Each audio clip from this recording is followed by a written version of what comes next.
الحمد لله نحمده ونستعينه ونستغفره ونؤمن به ونتوكل عليه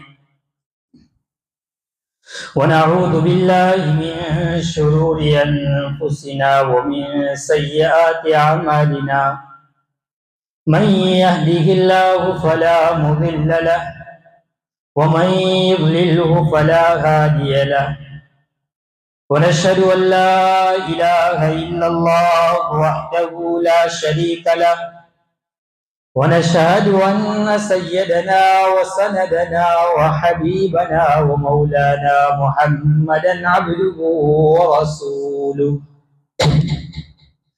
صلى الله تعالى عليه وعلى آله وأصحابه وبارك وسلم تسليما كثيرا كثيرا أما بعد فأعوذ بالله من الشيطان الرجيم بسم الله الرحمن الرحيم إن الله يأمر بالعدل والإحسان وإيتاء ذي القربى وينهى عن الفحشاء والمنكر والبغي يعظكم لعلكم تذكرون وقال الله تعالى إن الله يأمركم أن تؤدوا الأمانات إلى أهلها وإذا حكمتم بين الناس أن تحكموا بالعدل إن الله نعم ما يعظكم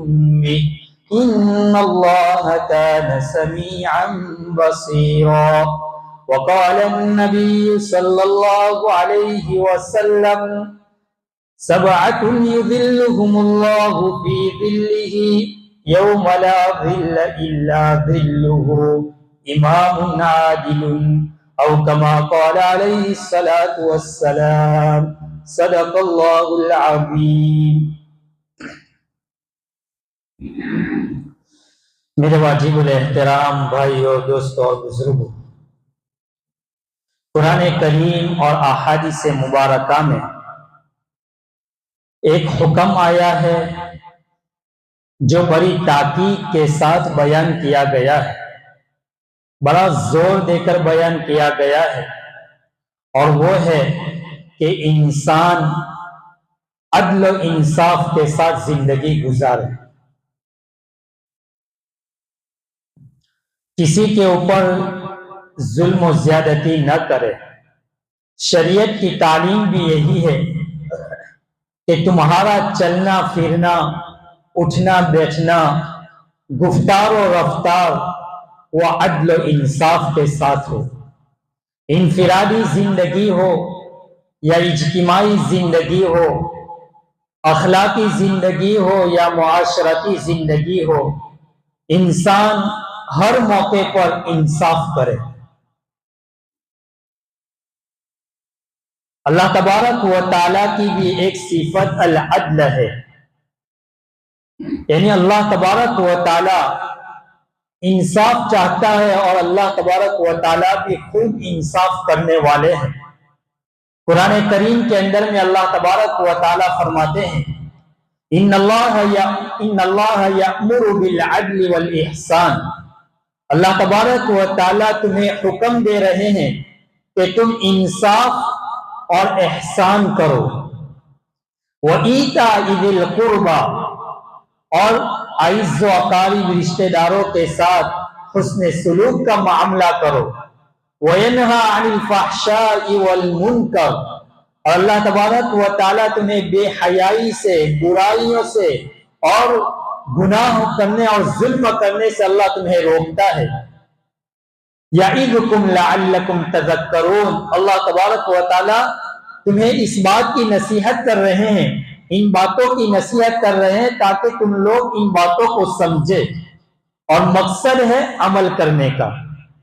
دوسرے موقع پر اللہ تبارک و تعالیٰ قرآن کریم میں فرماتے ہیں ان اللہ یأمرکم ان تؤدوا الامانات الی اہلہا، کہ اللہ تمہیں حکم دے رہے ہیں کہ تم امانتوں کو ان کے اہل تک پہنچا دو۔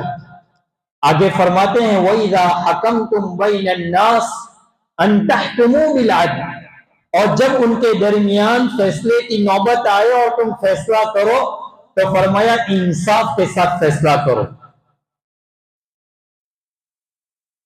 یہ قرآن کریم میں اللہ تبارک و تعالیٰ فرماتے ہیں، آگے فرماتے ان اللہ نعم ما یعظکم بہ، اللہ تمہیں ان باتوں کی نصیحت کر رہے ہیں۔ ان اللہ کان سمیعا بصیرا، اللہ تبارک و تعالیٰ تمہاری پکار کو، تمہارے قول کو خوب سننے والا ہے، اور وہ تمہارے سارے عملوں کو دیکھنے والا ہے۔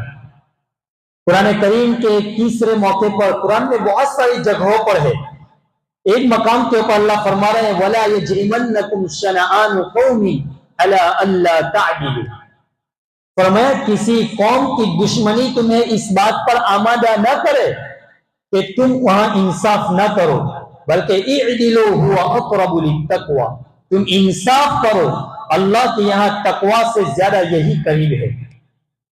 بہرحال میرے بھائیوں، قرآن کریم کی متعدد آیتوں سے ہمیں یہ معلوم ہوتا ہے کہ انسان عدل و انصاف کے ساتھ زندگی گزارے، اپنے گھر والوں کے ساتھ، اپنے عزیز و اقارب کے ساتھ، رشتہ داروں کے ساتھ، بھائیوں اور بہنوں کے ساتھ، اپنے ماتحت کام کرنے والوں کے ساتھ، تمام لوگوں کے ساتھ انسان کیا کرے؟ عدل و انصاف کے ساتھ زندگی گزارے۔ نبی اکرم صلی اللہ علیہ وسلم، مسلم شریف کی روایت ہے، آپ فرماتے ہیں کہ قیامت کے دن 7 ایسے خوش نصیب انسان ہوں گے جن کو اللہ کا اور عرش کا سایہ نصیب ہوگا۔ سبعۃ یظلھم اللہ فی ظلہ یوم لا ظل الا ظلہ، کہ 7 خوش نصیب انسان کہ قیامت کے دن جن کو اللہ کا عرش کا سایہ نصیب ہوگا اور اللہ کے عرش کے سائے کے علاوہ کوئی سایہ نہیں ہوگا۔ فرمایا اس وقت اگر کسی کو عرش کا سایہ نصیب ہوگا تو ایک شخص ان میں سب سے پہلا امام عادل، انصاف کرنے والا بادشاہ، انصاف۔ تو ان قرآن کریم کی آیتوں سے اور ان احادیث سے ہمیں یہ بات سمجھ میں آ رہی ہے کہ عدل و انصاف کی بڑی اہمیت ہے معاشرے میں، سماج میں، اور ہمارے سارے اعمال کے اندر میں عدل و انصاف بہت ضروری ہے۔ نسائی شریف کی روایت ہے، اللہ کے حبیب علیہ الصلوۃ والسلام فرماتے ہیں کہ قیامت کے دن اللہ تبارک و تعالی اپنے عرش کے بازو میں داہنی طرف فرمایا نور کا منبر قائم فرمائیں گے، نور کا منبر، اور فرمایا اس نور کے منبر پر وہ لوگ جلوہ افروز ہوں گے جنہوں نے دنیا کے اندر میں عدل و انصاف کے ساتھ زندگی گزاری ہے۔ آگے اس حدیث کے اندر میں ہے، فرمایا کہ اپنے آپ کے ساتھ بھی انصاف، اپنے گھر والوں کے ساتھ انصاف، اپنے ماتحت والوں کے ساتھ انصاف، سب کے ساتھ اس نے انصاف کے ساتھ زندگی گزاری ہوگی تو اللہ تبارک و تعالیٰ ان کے اس منبروں کے اوپر انہیں جلوہ افروز فرمائے۔ تو میرے بھائیوں، قرآن کریم اور احادیث میں اس بات کے اوپر بڑا زور دیا گیا ہے کہ انسان عدل و انصاف کے ساتھ زندگی گزارے۔ نبی اکرم صلی اللہ علیہ وسلم کی پوری زندگی یا پوری سیرت اٹھا کر پڑھیے، آپ علیہ الصلوۃ والسلام بھی، آپ کی پوری زندگی، پوری حیات طیبہ آپ نے عدل و انصاف کے ساتھ اپنی زندگی گزاری۔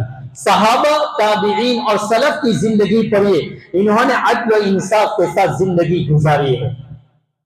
اب اکابرین کی تاریخ پڑھیے، صحابہ کی تاریخ پڑھیے تو آپ کو جگہ جگہ کے اوپر یہ بات ملے گی کہ انہوں نے اپنی زندگی میں سب سے زیادہ جو زور دیا، فرمایا کہ ہماری ذات سے کسی کے اوپر ناحق ظلم نہ ہو جائے، کسی کے اوپر ظلم نہ ہو۔ اور ہم اپنے گریبان میں دیکھے تھوڑا سا جھانک کر کہ ہم نہ اپنی بیوی کے ساتھ انصاف کر پاتے ہیں، نہ اپنے والدین کے ساتھ انصاف کرتے ہیں، نہ اپنی اولاد کے ساتھ انصاف کر پاتے ہیں. ہماری زندگی بالکل اس طرح گزر رہی ہے گویا بالکل شریعت اور قرآن و حدیث سے ہٹ کر ہم زندگی گزار رہے ہیں. حدیث شریف میں ہے، بخاری شریف کی غالباً روایت ہے، قبیلہ مخزومہ کی ایک عورت تھی، بہت معزز قبیلہ تھا قبیلہ مخزومہ. اس قبیلے کی ایک عورت نے چوری کی اور یہ ثابت ہو گیا کہ اسی عورت نے چوری کی ہے. اب اس قبیلے والوں کی تمنا اور خواہش یہ تھی کہ ہمارے قبیلے کی اس عورت کا ہاتھ نہ کٹا جائے بلکہ اس کے مقابلے میں دیت دے دی جائے، کچھ رقم دے دی جائے. لیکن کس کی ہمت ہے کہ جناب رسول اللہ صلی اللہ علیہ وسلم کے دربار میں جائے اور آپ علیہ السلام سے یہ بات عرض کرے کہ یا رسول اللہ صلی اللہ علیہ وسلم آپ کچھ دیت لے لیں، ان کے مقابلے میں کچھ رقم لے لیں اور انہیں معاف کر دیا جائے، انہیں چھوڑ دیا جائے. لیکن کسی کی ہمت نہیں ہو رہی ہے. سب نے مشورہ کیا کہ حضور پاک صلی اللہ علیہ وسلم سب سے زیادہ محبت حضرت اسامہ سے کر رہے ہیں، جو آپ کے منہ بولے بیٹے حضرت زید رضی اللہ تعالیٰ عنہ کے بیٹے. فرمائے دونوں باپ بیٹے سے حضور صلی اللہ علیہ وسلم بڑی محبت کرتے ہیں. تو اسامہ کو تیار کیا کہ آپ اللہ کے رسول صلی اللہ علیہ وسلم کے پاس جائیے اور اللہ کے رسول سے یہ بات عرض کیجئے کہ آپ ان کے مقابلے میں دیت لے لیں، کوئی قیمت اور رقم لے لیں اور انہیں چھوڑ دیا جائے. جب حضرت اسامہ رضی اللہ تعالیٰ عنہ کو تیار کیا اور آپ گئے اللہ کے رسول صلی اللہ علیہ وسلم کے پاس اور آپ نے فرمایا اللہ کے رسول اس عورت کے جو چوری کے اندر میں جو ہاتھ کاٹے جائے ان کو معاف کر دیا جائے، ان کے مقابلے میں کچھ رقم لے لی جائے تو کتنا اچھا ہو جائے. نبی اکرم صلی اللہ علیہ وسلم کا چہرہ انور بدل گیا، تبدیل ہو گیا اور آپ نے فرمایا اتشفعون من حد فی حد من حدود اللہ. اسامہ کیا تم اللہ کے حدود کے اندر میں تم سفارش کر رہے ہو؟ اللہ تعالیٰ یہ فرما رہے ہیں کہ ان کے چور کے ہاتھ کاٹے جائے اور تم یہ سفارش کر رہے ہو کہ انہیں معاف کر دیا جائے. آگے نبی اکرم صلی اللہ علیہ وسلم نے ایک جملہ ارشاد فرمایا واللہ ان فاطمہ بنت محمد سرقت لقطعت یدہا. خدا پاک کی قسم اگر محمد کی بیٹی فاطمہ بھی اگر چوری کرے گی تو اس کے بھی ہاتھ کاٹے جائیں گے. امام الانبیاء محمد رسول اللہ صلی اللہ علیہ وسلم کی بیٹی ہے، جنت کی عورتوں کی سردار ہے، حضرت حسنین کی والدہ ہے، حضرت علی کی زوجہ محترمہ ہے. اور نبی اکرم صلی اللہ علیہ وسلم کہہ رہے ہیں کہ اگر میری بیٹی فاطمہ بھی اگر چوری کرے گی تو اس کے بھی ہاتھ کاٹے جائیں گے. مجھے عرض یہ کرنا ہے اور یہ بتلانا ہے، دیکھیں امام الانبیاء محمد رسول اللہ صلی اللہ علیہ وسلم کی زندگی کیسے عدل و انصاف کے ساتھ اب زندگی گزار رہے ہیں. یہ اسلام کا قانون ہے عدل. ابو داؤد شریف کی روایت میں ہے ایک مرتبہ صحابہ بیٹھے ہوئے تھے اور حضرت اسید بن حضیر رضی اللہ تعالیٰ عنہ غالباً وہ روایت نقل کر رہے ہیں کہ ایک صحابی فرمایا بہت زیادہ مذاق کی بات کر رہے تھے، کرتے ہی جا رہے تھے. نبی علیہ السلام نے ایک لکڑی لی، ایک چھری لی اور ان کے پہلو میں ہلکے ہاتھ سے ماری اور فرمایا آپ کا مقصد یہ تھا کہ اب خاموش ہو جاؤ، کتنا بولتے جا رہے. اس صحابی نے کہا کہ اللہ کے رسول صلی اللہ علیہ وسلم مجھے بدلہ چاہیے، مجھے انصاف چاہیے، آپ نے مجھے کیوں مارا؟ نبی علیہ السلام فرما رہے آؤ اور بدلہ لے لو. فرمایا ایسے بدلہ نہیں لوں گا، جس وقت آپ نے مجھے چھری ماری، لکڑی ماری، اس وقت میرے جسم کے اوپر کپڑا نہیں تھا، آپ بھی اپنے جسم کے اوپر سے کپڑے ہٹاؤ. صحابی رسول اللہ کے رسول سے کہہ رہے ہیں کہ آپ اپنے جسم سے قمیص اٹھائیے. اللہ کے رسول صلی اللہ علیہ وسلم نے اسی وقت اپنے بدن مبارک سے قمیص کو ہٹایا. بس فوراً وہ صحابی نے آپ کے پہلو کو، آپ کے پیٹ مبارک کو بوسہ دیا. فرمایا میرا مقصد پورا ہو گیا، میرا یہی مقصد تھا اور مجھے یہی بدلہ لینا تھا، میرا مقصد پورا ہو گیا. وہ زبان حال سے یہ کہہ رہے تھے کہ میرا بدن حضور کے بدن کے ساتھ مس ہو جائے اور چھو جائے، ہو سکتا ہے یہ نجات کا ذریعہ ہو جائے میرے لیے. اس واقعے سے اور اس حدیث سے ہمیں یہ عرض کرنا ہے کہ دیکھو نبی اکرم صلی اللہ علیہ وسلم نے فوراً انصاف کے لیے کہہ دیا کہ آؤ اور بدلہ لے لو. آپ کی زندگی انصاف کے ساتھ گزر رہی ہے. یہ اسلام کا قانون عدل ہے کہ ہماری زندگی کے ہر بات میں، ہر قول، ہر فعل، گفتار اور رفتار اور ہمارا چلنا اٹھنا بیٹھنا ہر چیز کے اندر میں انصاف ہو، ہر چیز میں انصاف ہو۔ علامہ ابن تیمیہ رحمت اللہ علیہ کی ایک بات میں نے پڑھی، فرمایا اگر حکومت، اگر گھر کے اندر میں بچوں کے ساتھ، سنستھا کے اندر میں، گاؤں میں کسی جگہ اگر انصاف ہوگا، اللہ اس انصاف کرنے والے کی حکومت کو باقی رکھیں گے، چاہے وہ انصاف کرنے والا کافر ہی کیوں نہ ہو۔ اور اگر آپ نے ظلم و زیادتی کی، آپ نے ناانصافی کی، علامہ ابن تیمیہ فرماتے ہیں چاہے وہ حکومت کرنے والا مسلمان ہی کیوں نہ ہو، اللہ اس کی حکومت کو چیر کر پھاڑ کر اس کو ختم کر دے۔ یہ ہمارے لیے ایک آئینہ ہے۔ بہرحال میرے بھائیوں، اگر ہماری زندگی کے اندر میں تہجد ہے، ہماری زندگی میں 5 وقت کی نمازیں ہیں، ہماری زندگی میں اوابین، اشراق، حج، روزہ سب کچھ ہے، لیکن اگر ہماری زندگی کے اندر یہ انصاف نہیں ہے تو میرے بھائیوں یاد رکھنا، امام نووی رحمت اللہ علیہ فرماتے ہیں تمہاری یہ عبادتیں کل قیامت تک تمہیں بچا نہ سکے گی۔ قرآن کریم کے 28 پارے کی آخری سورت سورہ حدید کے آخری صفحے اور آخری رکوع میں جو آیت ہے، لَقَدْ أَرْسَلْنَا رُسُلَنَا بِالْبَيِّنَاتِ وَأَنزَلْنَا مَعَهُمُ الْكِتَابَ وَالْمِيزَانَ لِيَقُومَ النَّاسُ بِالْقِسْطِ، کہ اللہ نے انبیاء علیہ السلام کو جب روئے زمین کے اوپر مبعوث فرمایا تو 3 چیزیں لے کر بھیجا، 3 چیزیں ساتھ لے کر بھیجا۔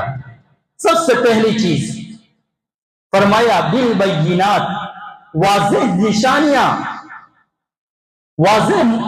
لے کر بھیجا۔ ہر نبی اکرم، ہر نبی صلی اللہ علیہ وسلم کے ساتھ اللہ نے معجزہ دیا، اور ایسا معجزہ کہ انسان کو یقین ہو جائے کہ یہ اللہ کا بھیجا ہوا رسول ہے۔ آگے نمبر 2، وَأَنزَلْنَا مَعَهُمُ الْكِتَابَ، فرمایا کتاب بھی ساتھ میں لے کر بھیجا تاکہ انسان کی ہدایت کے لیے، انسان کی ہدایت، ان کی زندگی سنور جائے اور ان کی ہدایت کے لیے ذریعہ بن جائے اور وہ گمراہی سے نکل کر ہدایت کی طرف چلے آئے۔ تو پہلی چیز واضح نشانیاں، اور نمبر 2 فرمایا وَأَنزَلْنَا مَعَهُمُ الْكِتَابَ، کتاب، اور نمبر 3 لِيَقُومَ النَّاسُ بِالْقِسْطِ۔ اللہ تعالیٰ نے انبیاء کو ساتھ میں ایک تیسری چیز فرمایا ترازو بھی اتارا کہ انسان اپنے سماج میں، اپنے معاشرے میں، اپنے گھر والوں کے ساتھ انصاف قائم کر سکے۔ جب انسان انہی چیزوں کے ساتھ زندگی گزارتا ہے تو اس کی زندگیوں کے اندر میں برکت ہوتی ہے۔ نبی اکرم صلی اللہ علیہ وسلم، بخاری شریف کی روایت ہے، جب بدر کے قیدیوں کو پکڑ کر لایا گیا اور اللہ کے رسول صلی اللہ علیہ وسلم نے یہ فرمایا کہ مشورہ سے کوئی بات طے ہو جائے اور انہیں چھوڑ دیا جائے، فرمایا ان کے پاس سے فدیہ لے لیا جائے، انہیں چھوڑ دیا جائے۔ تو تمام جب ان کو لایا گیا بدر کے قیدیوں کو، تو لانے کے بعد انہیں باندھ لیا گیا، اور ان قیدیوں میں نبی اکرم صلی اللہ علیہ وسلم کے چچا حضرت عباس رضی اللہ تعالیٰ عنہ بھی تھے۔ آپ کو باندھ دیا گیا، رات میں اس باندھنے کی وجہ سے اور کراہنے کی وجہ سے آواز آ رہی تھی رونے کی۔ نبی علیہ السلام رات میں جب اپنے حجرے سے باہر آئے تو فرمایا رونے کی آواز آ رہی ہے، اور اس وقت ایک صحابی رسول بھی باہر آئے، فرمایا اللہ کے رسول صلی اللہ علیہ وسلم آپ رات کے اس وقت میں آپ کون سی چیز آپ کو باہر لانے پر مجبور کر دی؟ فرمایا عباس کے کراہنے کی، عباس کے رونے میں۔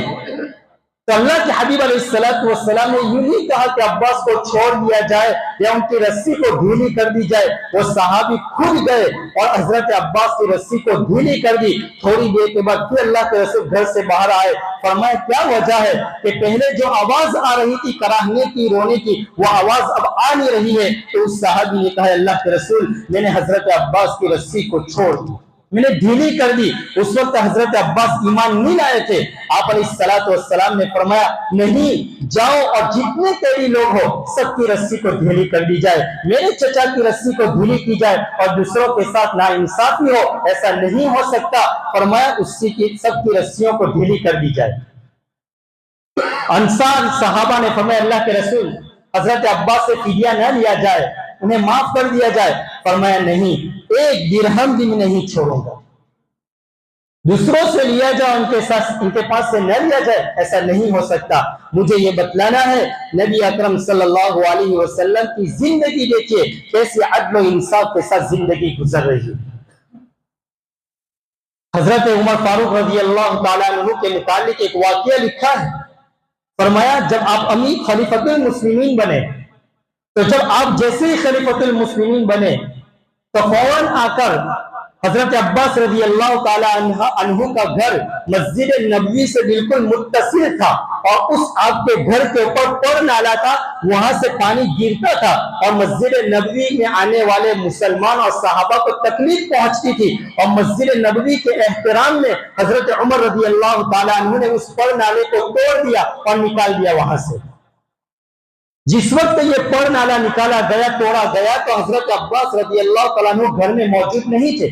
جب آپ گھر میں آئے تو دیکھا کہ میرے گھر کی چھت کے اوپر سے پر نالے کو ہٹایا گیا ہے.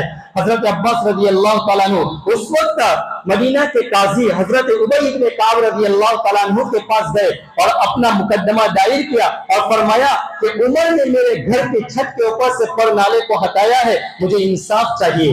تو ابی بن کعب رضی اللہ تعالیٰ عنہ نے فرمایا حضرت عمر کی طلبی, اور کیا آپ کو بلا رہے ہیں, فیصلہ آیا ہے آپ کے خلاف. حضرت عمر رضی اللہ تعالیٰ عنہ ابی ابن کعب کے پاس آئے اور فرمایا جس وقت عمر آئے اس وقت ابی ابن کعب اس وقت قاضی تھے, فرمایا کسی کام میں مشغول تھے. بہت دیر تک حضرت عمر رضی اللہ تعالیٰ عنہ باہر کھڑے رہے. اگر آج کے حاکم یا بادشاہ کسی کے خلاف اگر اس طرح کا اگر مقدمہ دائر کیا جائے تو وہ اپنی سخت سے سخت توہین سمجھیں گے, سخت توہین. لیکن حضرت عمر رضی اللہ تعالیٰ عنہ بالکل خاموشی کے ساتھ کھڑے ہیں. جب دروازہ کھولا گیا اندر میں حضرت عباس بھی ہے اور حضرت عمر بھی ہے. حضرت عمر کچھ کہنے جا رہے تھے تو حضرت ابی بن کعب نے فرمایا البینۃ علی المدعی, فرمایا آپ خاموش رہو, پہلے حضرت عباس کی بات سنی جائے گی. حضرت عباس نے اپنی سب باتیں فرمائی کہ میرے گھر کے اوپر سے پر نالے کو ہٹایا گیا ہے اور یہ نبی اکرم صلی اللہ علیہ وسلم نے خود مجھے اپنی لکڑی سے یہاں نشان لگایا تھا, وہ نقشہ کھینچ لیا تھا اور میں نے اسی جگہ کے اوپر اپنا مکان تعمیر کیا تھا.